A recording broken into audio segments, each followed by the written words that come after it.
Have you ever walked into a pet store, seen a puppy wagging its tail, and thought, I want to take it home right now? Or spotted a tiny kitten curled up asleep and imagined it playing at your feet?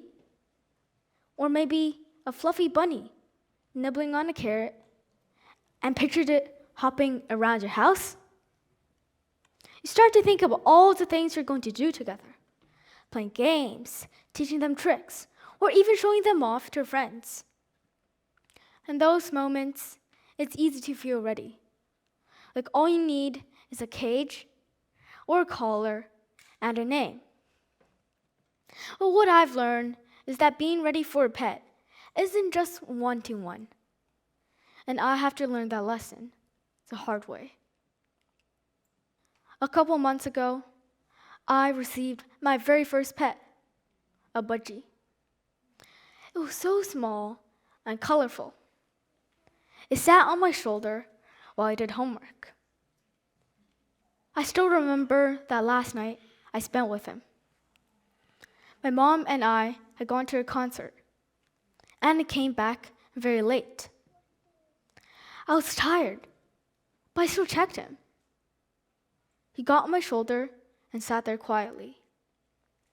At that moment, I didn't think much of it.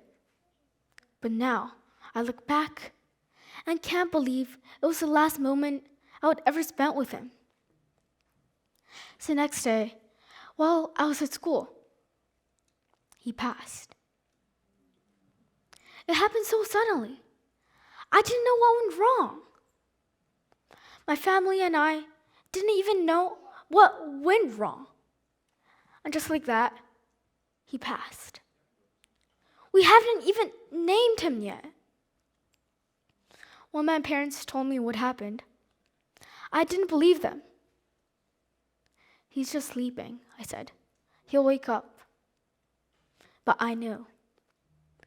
We buried him in a small wooden box in our front yard. And once it was about to be placed on the ground, I cried harder than ever. That night, I cried myself to sleep. And for many days later, I just sat there. It felt like something important had gone missing.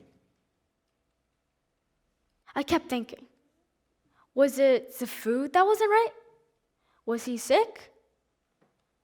Was it the temperature that wasn't right? But then, I thought, I just wasn't meant to be a pet owner. Instead of giving me a live budgie, my mom gave me a small stuffed budgie. We placed it on the place where the live one used to sit. Sometimes I'd bring it to my desk while I did homework. It was quiet company, but it still reminded me of what I've lost. For a while, that wasn't enough for me. I told myself I didn't need a bird anymore. I just needed time. But then, something began to shift. Not all at once, just small moments, sparks of curiosity. At school, I heard a new program called Bird Nerds. It's for students who want to learn more about birds.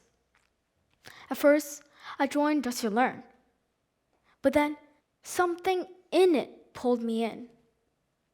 We were starting to go on field trips, play bird bingo, and how to identify different kinds of species. Sometimes we got to make our own bird food and make up our proper cages for birds. And for that, it pulled me in, and I realized I wasn't just interested anymore. So I took it seriously. I found out that a local pet shop had a bird expert, so my parents took me there. I got to learn directly from them, and they started to teach me how to take care of a bird and how to spot all the wrong things that was about to go. It wasn't just a one-time visit. We kept going back and forth, not to buy anything, just to learn. Owning a pet isn't about what you want, it's about what they need. You can't skip feeding because you're tired. You can't skip cleaning up their cage or refill their water.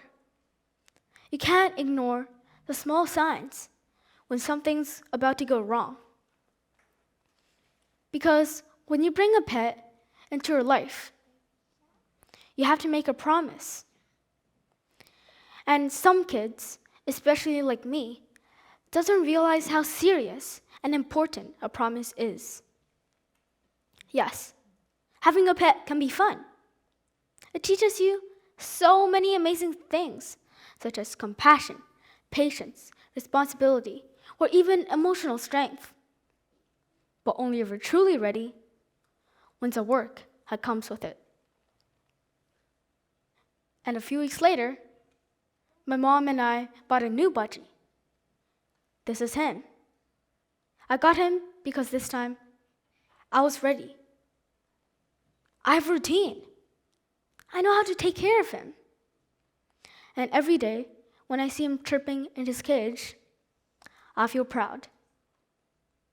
Not just for having a pet again, but earning the privilege. So, if you're thinking of getting a pet, maybe your first one, or maybe a second chance like me, I want you to do something first.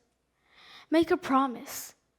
Promise to learn, to ask questions, to talk to experts, to volunteer at a shelter, shadow someone who already has a pet, or maybe try to take care of one of your friend's pets.